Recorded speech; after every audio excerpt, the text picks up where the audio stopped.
Hey everyone, I'm Chef Dennis, and welcome to session 3 of the third annual virtual bloggers conference live on Google Plus and YouTube. And I'm so happy to be here today. It's early in the day. I still have my voice pretty good, and we're having a great time periscoping the green room before. So if you're on Periscope, you can check that out and see what we're just doing, hanging out before we go live. And today we're going to talk about engaging with your audience online and in real life, because they're two different things and two ways to really go about it. And we have 3 people with us today that do a great job engaging with their audiences and building their audiences and creating relationships.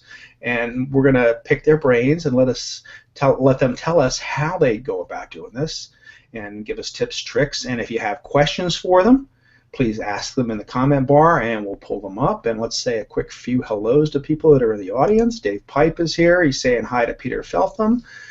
Jeff C. is in the audience. Lila Martin is here. Bruno is here. How you doing, Bruno? You were here at the last one too. Thanks so much. Peter Feltham. Coach Moore. Will G. is back. So I'm seeing a lot of people that were here earlier on. So thank you for coming by, and I know more will be joining us as we get moving. So let's get this started, and we'll start off right now with Wade, since you were the first one in so far. Or no, you were the second one. Mike was. You're next to me, so we're going to start with you anyway. All right, so Wade, why don't you tell us a little bit about what you do and how you go about doing some engaging? Hey, Chef. It's so great to be on the show today. I appreciate you asking me. Hey to everybody out there, to Jeff C., especially my buddy Jeff. My name is Wade Harmon. You can find me at wadeharmon.com. I speak about relationship marketing, social media psychology, and I love engaging. I love building relationships with other people. So I think that if you can build a foundation of relationships with your business, that everything else just comes naturally, and it's all about engagement. So this is a perfect topic to talk about today.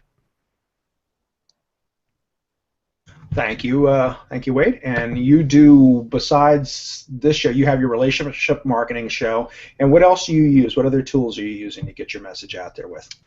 Of course, the iTunes. I'm using the normal Hangouts, YouTube, and things of that nature. As far as tools, I'm using Buffer to stay visible, and that's pretty much as far as the tools go for me. That keeps you pretty active and pretty involved in the community. Yeah, it does. It just keeps. I think it's important to stay visible, because visibility and consistency in visibility. I think consistency breeds familiarity, and then familiarity breeds the trust. And so if you can stay consistent with all that stuff, it helps. And so Buffer is a great tool to use for that. Now, one thing I will know is you have reached out to some pretty influential people, and you seem to get responses from them. Like you've talked to Jay Baer, you've talked to some other big names in the social media industry. And how do you that's hard for a lot of people to do. How do you get up to making those bold moves? It's hard to explain. The Jay Bear thing was an accident. I actually was trying to help him post better on Google Plus. He made the mistake, and we laugh about this. He made the mistake of saying, "Check this out," on a Google Plus post. And so what I did was I just kind of took a screenshot of what he did, and I threw it on my update, and I plus mentioned him, and I said, "Look, a man of Jay Bear's stature can get by with saying stuff like this because he's already been there and done that. He's built his influence." I said, "But I myself can't get away with just saying, 'Check this out.' You need to be more engaging," and that's of course the topic today. It helps people understand a little bit of your message and things of that nature. So he came into the comments and said, "Well, hey, I would like to learn how to do this better." And so from there, it just kind of blossomed into a cool relationship. Him and I email on a pretty regular basis. He's been on the show. I've done some stuff on his blog, and so engagement and building the relationship can lead to so much more down the line, because it's creating alliances. As far as reaching out to these people, it's not hard. Most of these people will talk to you. Now there have been some that I've reached out to that hasn't responded. I've reached out to Gary Vaynerchuk. He's not responded, but I think he's so busy with some of the things that he does. He probably gets tons of messages like that. So I think in that case, in that scenario, you would have to maybe go about it a different way. So, and that's something I'm actually working on in a free ebook I'm going to be putting out pretty soon. Great. So you'll be able to help us with helping getting better engagement then with your book. So thank you. All right, and then Bess, let's move over to you. And so I waited till you took a swallow something. Just like a waiter coming over and say, "Is everything all right?" As soon as you put food in your mouth. You amaze me at the contacts you have and you have made. I mean, I've only known you a short time, but it just, and Lisa's always said, "Oh my God, I'm so glad you met Bess. She has done so much for us." Oh my goodness, Chef. The first day I met you, when you walked into my office hours, I was blown away. I'm like, why are you coming to see me? So, wow. Please. But you've really got a good handle on engagement and making people feel comfortable, and getting people to join community, to really feel part of a community. And I think that's an important part of engagement. Yeah. So you all use these wonderful words like engagement, and you all talk about social media much more than I do. I kind of go through the motions of it. I started off as a school teacher that blogged because she liked her community with the Central Florida Top 5. But I think I was blogging for about 6 months before it occurred to me to get out of my living room and actually go meet some other bloggers. And that was a real turning point for me. So I reached out to other bloggers in Central Florida just to meet them, to see what they were doing, what their challenges were. And in hindsight, I can tell new bloggers, this is what you need to be doing. You need to be building alliances. You need to be reaching out and engaging both offline and on. But at the time, I had no knowledge of that. It felt like the right thing to do. I think we social media people have this need to engage, whether we know what the right vocabulary term it is. We have that need. And so I think we're natural at it, but the way that we do it sometimes, like for me, thinking I could do it all online before I finally figured out, oh my gosh, I need to go out, I need to ask this person to go to coffee, I need to meet them in person. And so since that was such a powerful turning point for me, that's why we started the first Florida Blogger Social Media Conference, was to get people together in real life and share those best practices. And so it's grown from there, and I have a wonderful planning team that helps me with Florida Blogger Conference. I have Katie Widrick, I have Ben Reed, Josh Murdoch, Brian Wilson, who's just recently moved to Iowa, and Jeanette Scott, and all of them are of the same mind that if we can help other people, the internet's big enough for all of us. If we can help other fashion bloggers, if we can help other food bloggers, it just makes us all better and all stronger. And so by creating that kind of open relationship of, hey, if you have a question, come ask me. If I have a question, let me ask you. I think it's done wonders to kind of help build that kind of open sharing, which I've heard from bloggers from other communities that you don't always see, which baffles me. Well, that's the one thing you just said about a fashion blogger, or a motorcycle blogger, or a swimming blogger. When I first went to your first event, I was blown away because they were all different kinds of bloggers. We have them all. And I was so excited to have the opportunity to meet and engage, because up to that point, I'd go to functions, and it would be a food bloggers function, or it'd be a social media function, and you're kind of pigeonholed in who you're talking to and what you're doing. But now I'm in a room full of just bloggers, and it was amazing. Yeah, and it's amazing to hear. Some are business to business, others are business to consumer, others are just friend to friend. So it's fun hearing some of the common challenges that we all face, but it's also kind of neat hearing, wow, did you hear what fashion bloggers have to deal with? So, it's unique. There are some things that are unique to the different ones. And then, like you said, swim blogging, because that's basically my full-time life now. I blog at Florida Swim Network, and it's, kind of a whole industry to its own. So, those blogging best practices that I have of reaching out and meeting our community. We do it on a daily basis through live streaming, through podcasting, through, anything that you can think swimming-wise, we're trying to put out there to connect with our audience. But you took live streaming to a whole other level when you started with your swimming blog. I remember the story about you with your cracked iPad and all the news teams making fun of you because you're doing that. And the next event you showed up to, they've all got their iPads streaming. Yeah, absolutely. Yeah, it's been fun, and so we have made that one of our primary functions now is live streaming competitive swim meets. We do it for the University of Florida. We've grown to the point where some of our live streams have appeared on the STC network and on ESPN. That was fun. I got to commentate diving, which I know nothing about, but I pretended like I did on ESPN. So I'm sure all the real divers out there were like probably muting me. But the thing that we always stress is it's not television, and that's the wonderful thing about this new technology is that we run an active chat room the entire time that we are broadcasting a swim meet.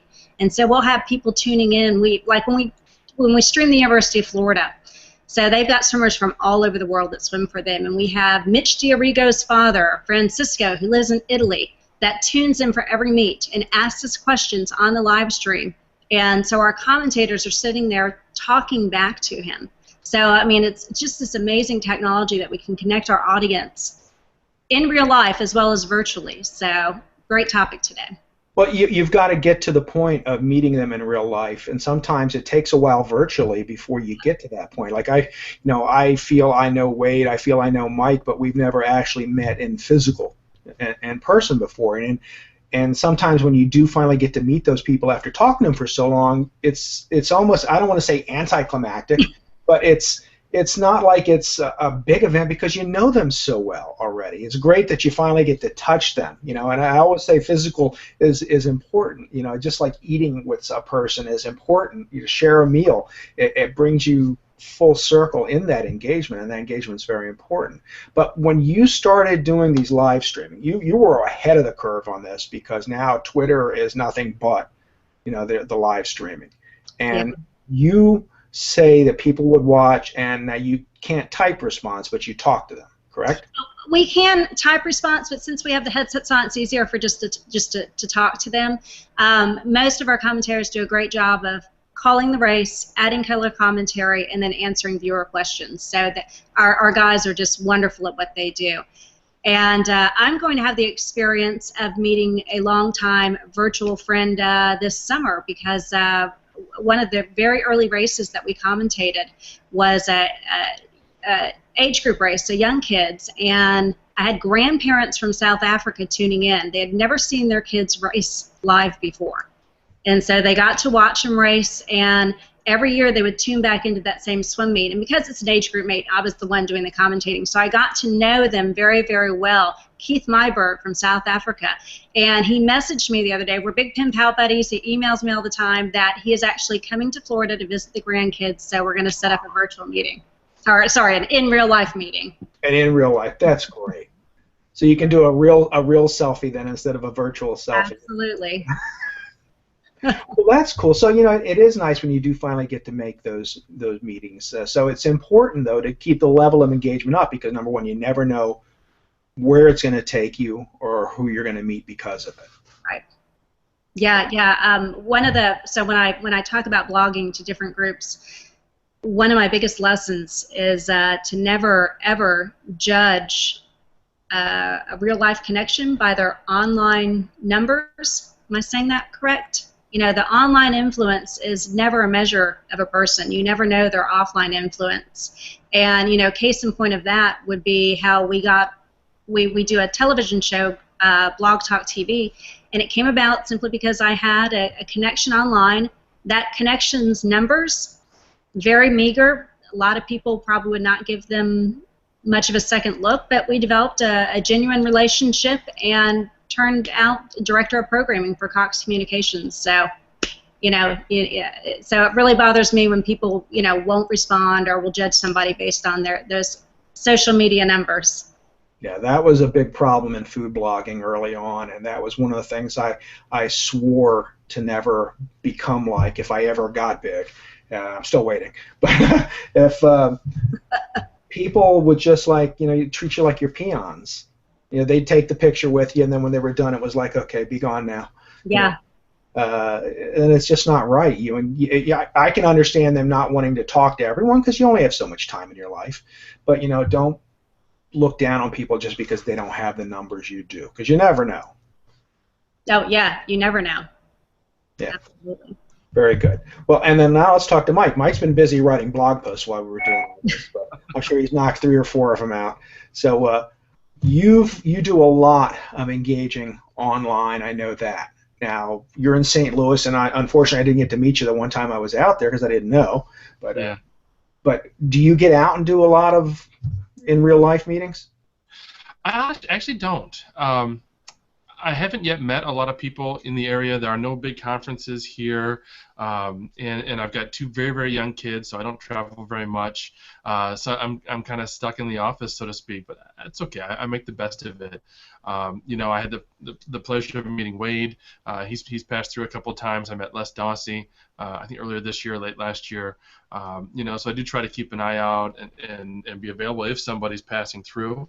But most of my engagement and most of my growth as a blogger and as a business has come through being a guest on HOAs and getting to meet people and talk with people live through this medium and through Google Plus, and using that as a platform to have conversations and discussion rather than just broadcasting what I do or what I've written about.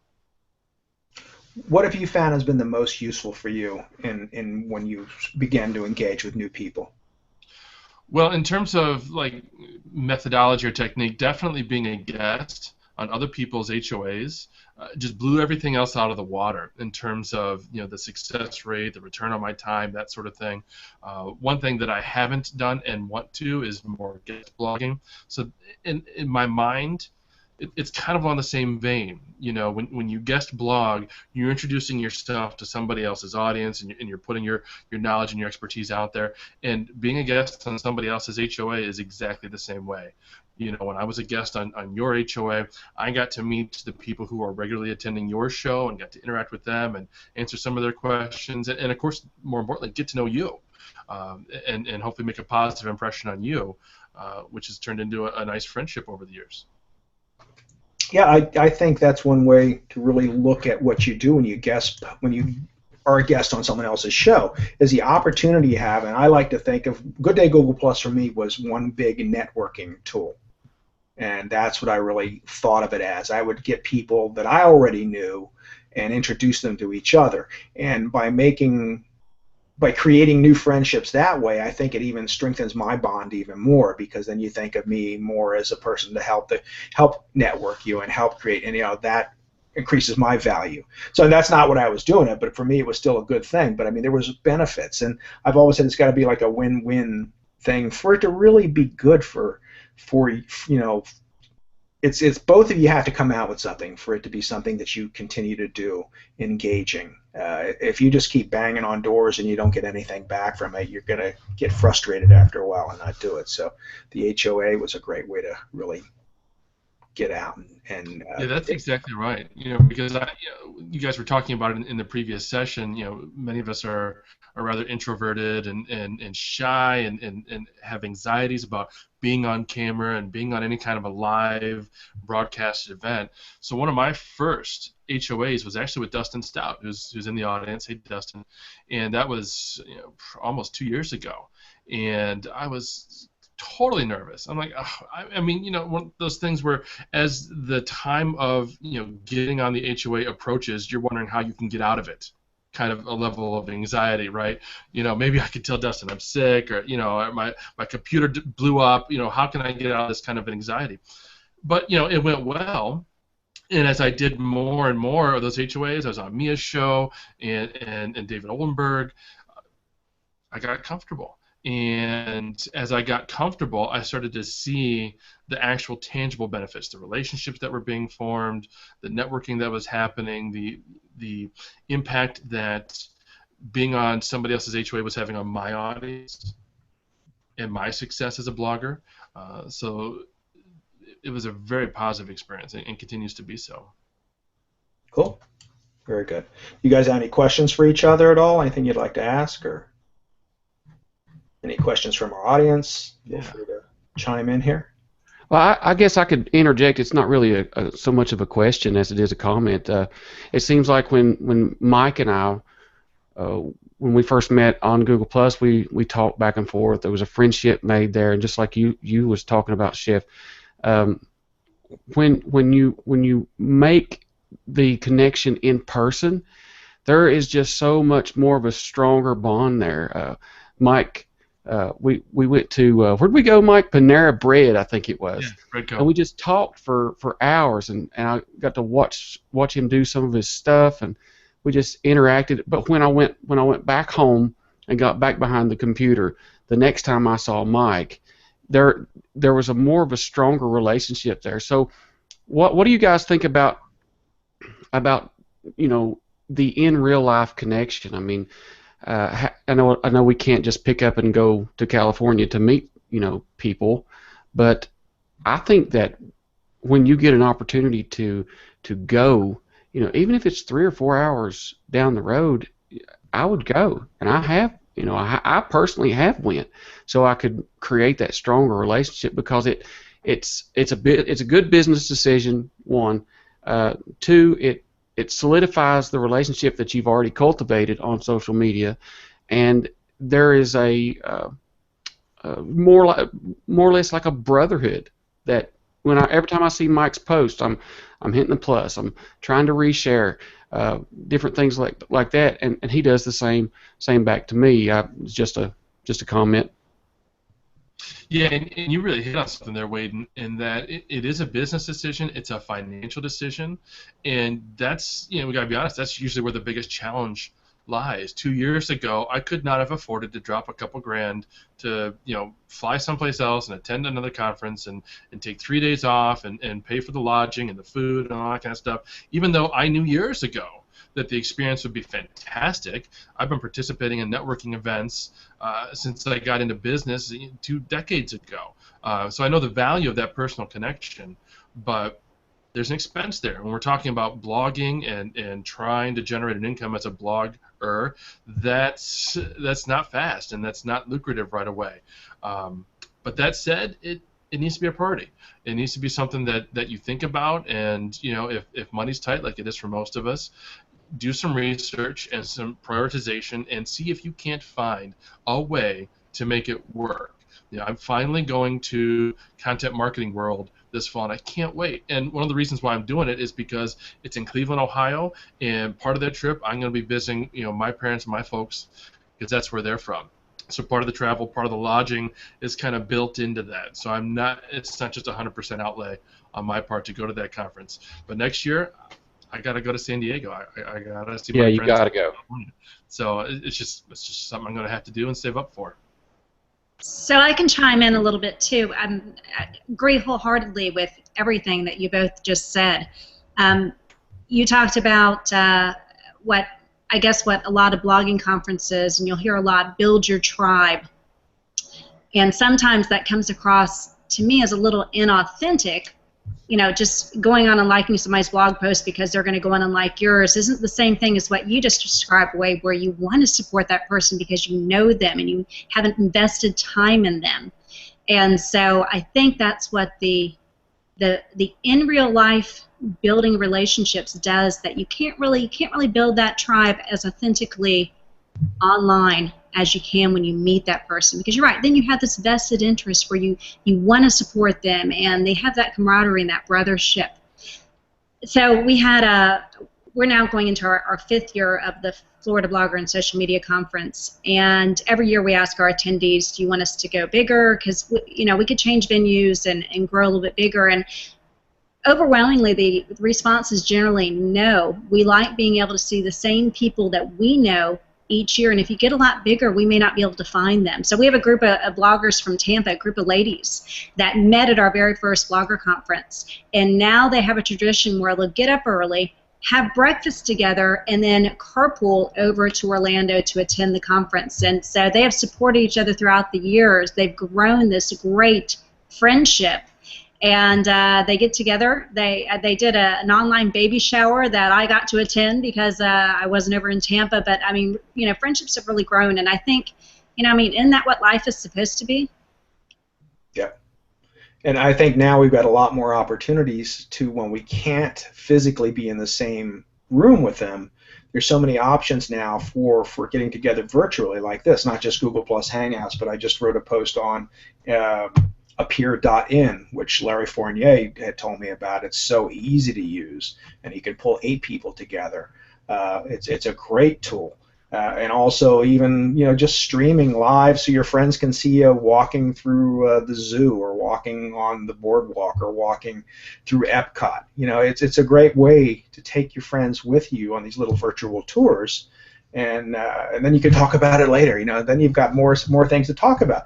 But I think sometimes we forget about how important relationships are, and more than just a text. And we need to really spend some time and physically talk to people like this, or if not in person, or through some more intense kinds of writings, just something to create that bond, because otherwise you're just passing, like sheeps that pass in the night, and not Baba sheeps, but sheeps. Yeah, and it's not the the relationship process. It's easy to build a relationship, but it's another scenario of this is it's kind of hard to find the people that are in tune with what you're doing. And so one of the things that I like to tell people to do is find people in your target market. I mean, even if you have to create 4 or 5 social media personas, and just get to know those personas, and then find those people through social listening. If you don't know Mike Allton, then you will research Mike to see what he likes, what he doesn't like, what does he need help with.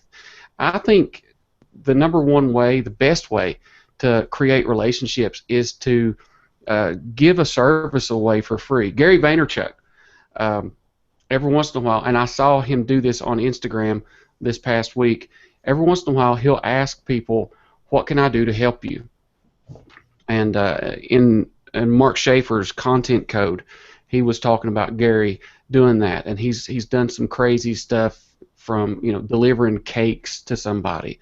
But when you can meet the need of somebody, that opens the door for so many more opportunities, because now you've built that bridge. So right now the bridge isn't built. So what are the tools and the materials that you can use to reach that person?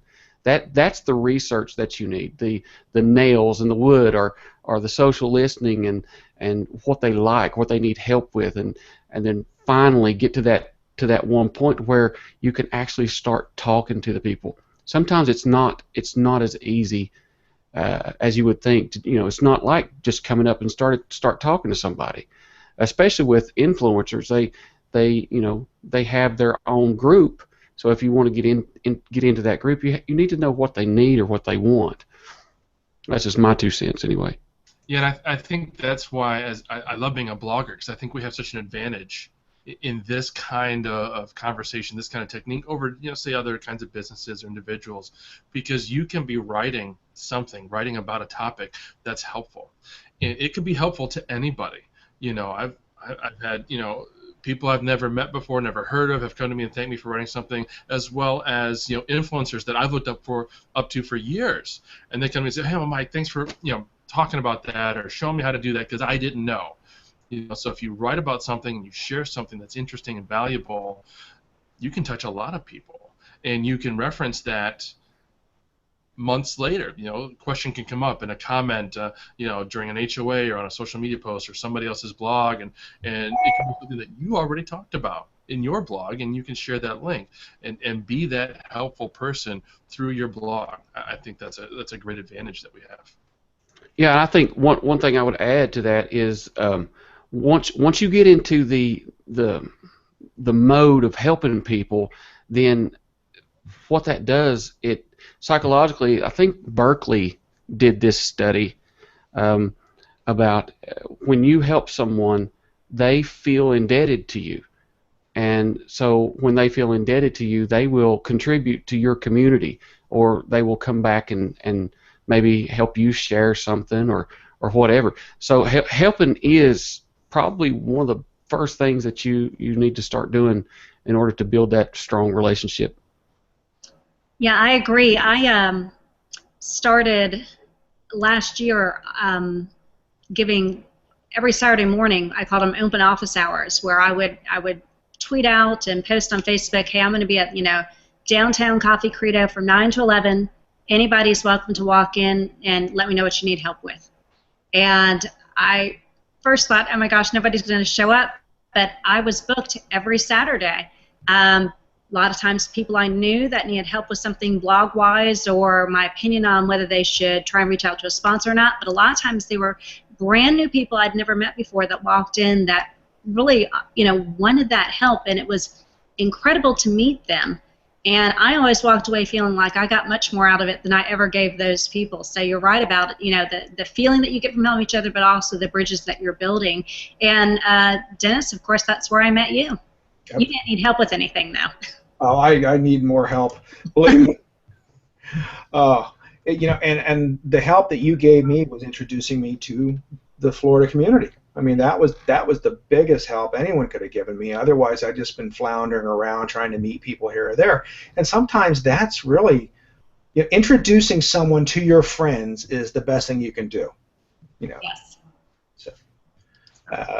Oh yeah, I think that's what it's all about. I mean, it's kind of like a chain reaction. Once you help somebody, then you open up the door to their following, and then their following gets to know you, and then it just branches out even more, and then their following gets to know you. I think that's the whole point of the relationship. Well, I think it also, as bloggers, I mean, Wade and Mike, you guys are, I mean, we're in this too. We have to have some type of income. Or have that professional presence. You have to, at some point, be thinking monetarily. And I know with Florida Swim Network, we did that. We did not monetize for quite a long time. My husband's a swim coach. I was on the swim deck. It was easy for us to do. We were passionate about it. It was fun to shine a spotlight on these swimmers that were working so hard and usually got very little recognition. And the fact that we were kind of, all the coaches there, all the parents knew we were just kind of volunteering our time to do this. And so you'd be amazed at how many parents would come over and say, "Hey, can I run the camera for you tonight? Do you need help calling any of the races?" And so it kind of became this, even parents from other teams would be pitching in, helping us out with that. And so we really grew this community by giving of ourselves, and then they felt, hey, we have a piece of that. We are part owners of that because we've helped out with that. And so it's really grown this great kind of grassroots community.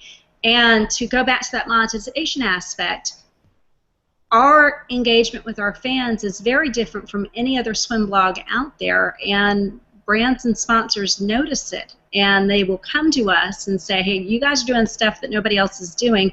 How can we pair with you on this? How can we partner with this?" So it all really does have a greater end goal, at least financially as well. There's a question from Kim Boltman for you, Bess. He goes, "Do you do office hours for your blogging online life too? So besides the live ones." Yeah, great question. I do not. However, one of my partners, Katie Widrick, does. She does it. She used to do it through the old Google Helpouts, which they've done away with. I mean, you can kind of do it here through the Hangouts, but you have to do the money separately. We loved Google Helpouts. In fact, there were 2 or 3 bloggers that, since I did not, I could refer them to Katie or to Monica Stone. So there were others that could do it and handle it virtually. For me, the office hours actually came about. It was a little bit selfish. You meet people throughout the week, and people will be like, "Can I take you to coffee so you can teach me how to blog?" They'd want to pick your brain all week long to where I was not getting any work done. And so my husband said, "Listen, you need to just set one time a week when you'll answer anybody's questions, and then tell them the whole rest of the week, 'Sorry, come see me Saturday.'" And so it was a little bit selfish why I started it, and it works great. But that's also why I don't do then the virtual throughout the week. And I think it's a good idea to keep it local whenever possible. I mean, this virtual thing is great for meeting people you might never meet, but when you get down to the nuts and bolts of it, it's always better to start closer to home and to build these friendships and these relationships closer to home. Like, I think this is the first time in my life that I've really felt that way and I think it's because I feel Florida is my home now. And yeah, I know. I'm not happy about going back to New Jersey next week, but it does feel more like home, and I want to meet more people, and there's such a good feeling about doing that and getting out and connecting with locals. So, your local bond, like I did some work with Florida Hospital, that was great, and that was, again, because I got involved in the community. So you start to meet these people that can do things for you locally, and global is great, but local is where it's at. And thinking to am I on or am I muted? You're on. Okay, sorry, I couldn't remember. And thinking back to the financial, through GottaGetBlogging, we have brands that come to us that sometimes are looking for bloggers that just have a reach in Orlando. They don't care if they're read in China or California. So you don't always have to be thinking, I need this global readership. Sometimes you can have a very powerful local niche readership that people want just as badly. I think I see that more and more with a lot of the local Florida bloggers, is that they're very, very strong in the area. Their numbers might not be incredible, but what they've got is concentrated. And so when there's work to be done, people go to them because they have such a good, loyal following, and they know their message is going to reach exactly the people they want it to reach. Yeah, so we see sometimes, we do have in our network readers that have, or bloggers that have, 1 million readers a month and are global, but we don't always see the response from those readers that we might from a much smaller local targeted readership. So that's good for people that are thinking they don't want to work quite that hard, or they don't have that influence. You don't have to, And again, it's just a matter of engaging. And meeting up offline helps build that. You're right. Yeah. I want to kind of address, and I know you're speaking more toward the local demographics, but I want to address something as well. There is a community. You're talking about getting involved in the community, and that makes it feel like home, and you feel like you know these people, and there is a family that I watch on Meerkat, and he's actually watching me on Meerkat right now. It's Rob from it's at the Funky Fairy, and they have a T-shirt business, and I love turning those guys on while I'm working, because they let you watch them just chill out and talk and act goofy. They let you watch them build T-shirts, and they have a huge audience, which there's a ton of people in the Meerkat right now just from Rob, and he supports me as well, and I try to go and support him as much as I can. I love that. I feel like this is the guy, this is the brother I never had, seriously, and I think that you can create a this is home sense with people when you're personal, and when you can be really relevant to what your brand is saying. I mean, Rob is a T-shirt a guy. He's really not in Google Plus a lot, but I feel like he connects with me just because of the personality. And so I think that's a big thing to watch too. When you're spreading your message, you have to remember, don't just spout out your own promotion. Let people see the real you, your mistakes, your failures, your successes. I mean, everybody, it seems like all we hear is, this is what I've done, and this is what I'm about to do. Look at me. And we don't really see a lot of people saying, well, this is how goofy I am today, or I can watch Rob on Meerkat dancing to Staying Alive, like I watched the other day. It's just funny stuff. I think that really brings it down home to help and cultivate a better sense of community. What do you guys think? Yeah, I think that underlines the basic point that you have to be open to whatever might transpire as a result of engaging. That's why the engagement is so important. And like Bess said, we're calling it engagement. It could be a lot of different things. It could be responding to comments. It could be watching videos. It could be having live, either private or public, video chats through HOAs or Periscope or Meerkat or whatever the case might be. But it's talking and interacting with other humans that's going to create those opportunities. And it might be just an opportunity for another reader. It might be a client. It might be a friend. It might be a business opportunity. I mean, Jeff sees in the audience, he and I have created a great relationship over the years. We're collaborating on products, and it's built and it's grown over time. And I had no idea where that was going to go when I first met Jeff, I don't know, almost 2 years ago. You just don't know. So you have to be open to that and willing to just kind of see where things go. And I think it's very important, too, to remember to be kind and be yourself. And I think those go a long way with creating more opportunities for people. A lot of things change and come and go, but if you stay who you are, then you're not trying to hide anything from people. So one of the people that I talk about frequently as being a great example of everything you all just talked about, Lou Mongello, who's from WDWRadio.com. Dennis, I know that you know Lou. He does this great job. He's a podcaster, and he's a Disney blogger, and that has, of course, a built-in international audience. But he does a live stream once or twice a week, sitting at his desk, has a similar setup to what you have there, Wade, and he has probably 200, 300 people chatting, sending comments to him at that time, and he does it religiously. He's always there answering the questions, just talking. He usually has a topic that he does, but he's taken it a step further with, I believe he's switched over to Periscope now.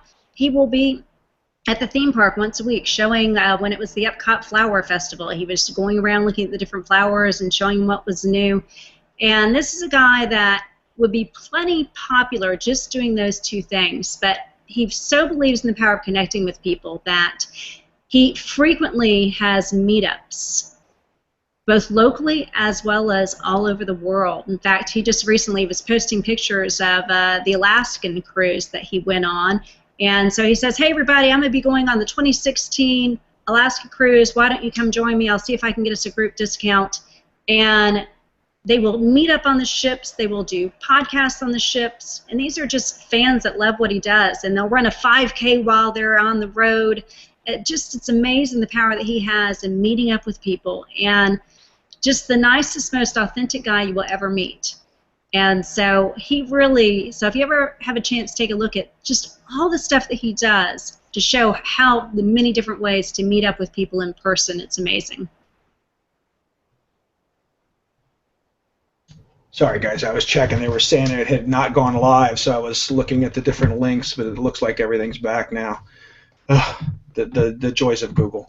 So, but you're absolutely right, and finding people that you can connect with and engage with is just really important. And it not only enriches your life, it just helps you to grow as a person and make connections that you would have never made before. So I'm all for these kind of meetups. And someone was saying they can't travel. Again, there's plenty to do local, or if there's not enough people in their niche, well, go outside your niche, go outside your comfort zone. Maybe I know Kitchen Shaman was saying about meat and vegans. Well, there's a lot of other neat people out there too. And you never know who you might be able to convert or talk into changing their lifestyle. I completely changed my lifestyle because of going to ShiftCon last year. And the amount of meat or protein that I eat anymore is negligible compared to what it used to be. So, your life changes, you change things because of what you learn in life. So it's always good to do that too. All right, so we're getting close to the end of this, and I just want to pass it back to everyone with any last tips for engagement, or online or offline, that you may have. So, Wade, anything you'd like to share with us before we sign off? I just be yourself and be kind. I mean, I can't stress that enough to people. Support people that you believe in, and give people a chance that's coming up behind you. It's all about getting people that are, if there is levels, it's all about getting people to your level, and be helpful and be generous as much as you possibly can. There's going to be people that may not like that about you, or may not like some things that you do, but look, if you're going to be a thought leader or a leader of any kind, you're going to get a lot of blowback on that. Just stay true to who you are, be kind, and engage with people sincerely, and everything will work out all right. Words of life. Mike? Yeah, just to build on that, when you're creating your blog in your business, of course you're focusing on specific topics, maybe even niching down into a very narrow bandwidth of things that you want to talk about. And my suggestion would be to think about doing the same thing with what you talk about personally, online, on social media. So for instance, I'll just use myself as an example. On Google+, my personal Google Plus profile is really a brand for me, right? I've used it to build up my business and my blogging persona and so on. But I want to be personable, right, on that particular social network. So I do talk about personal things on that network, but it's carefully and almost strategically chosen ahead of time. And a good example is Star Wars. I've got Star Wars stuff behind me, and most people know, okay, I'm a Star Wars guy, I'm a Star Wars geek, right? Well, I chose to talk about that often enough so that it leaves that perception in people's minds, and it gives people a regular way to be able to talk to me and approach me on something that's not related to business or social media and those kinds of things. Because you can be personal and you can be talking about all kinds of different random things, but if you show people by routinely talking about the same thing over and over again, you teach them what you like and what you're interested in, and you give them that easy way to talk to you. Very good. Bess? So I think my only final tip would be, I don't think we mentioned Meetup.com. And I'm surprised how many people I meet that have never heard of it. Meetup.com. If you search in your area, there are all sorts of meetups. I know here in Central Florida there's like 5 or 6 different blogger meetups, plenty of tech meetups. There's a podcast meetup. So there's all sorts of meetups. So if you're not aware of anything in your community, check it out and see if there's one. You may not know. Don't be afraid to join. It's usually free to go and mingle and at least try it once. And if there's not one, then it's easy to start one. That's right. You can start your own meetup. Lisa found some people to play tennis with through that because she didn't know anybody when we moved here. So you can find pretty much anything you want on there to meet up with like-minded people. So great advice as always. Well, guys, thank you so much for all the comments and all the interaction that we had and all the engagement. And I'll be coming back to you at 4 o'clock as we speak to Josh Lefevre from the Blogger Network, and they give us a look behind the curtain. And they are actually the ad group that I use right now, so they offered to run and give people a look at how things go. And it's a blogger network for ads that's run by bloggers and was developed specifically for bloggers. So they have a little bit different approach to revenue sharing too. So you might want to catch that. So thank you very much for showing up, and I'll see you all real soon. Hey, Thanks, Dennis. Jeff. Yeah. Thank you. And I don't know how you do this. You're amazing. Smoke and mirrors. Yeah. Lots of Thanks a lot, guys. Great All right. work. See you all soon. Bye-bye. Yeah. Bye, Mike. Bye, Wade. Nice meeting you guys. See ya.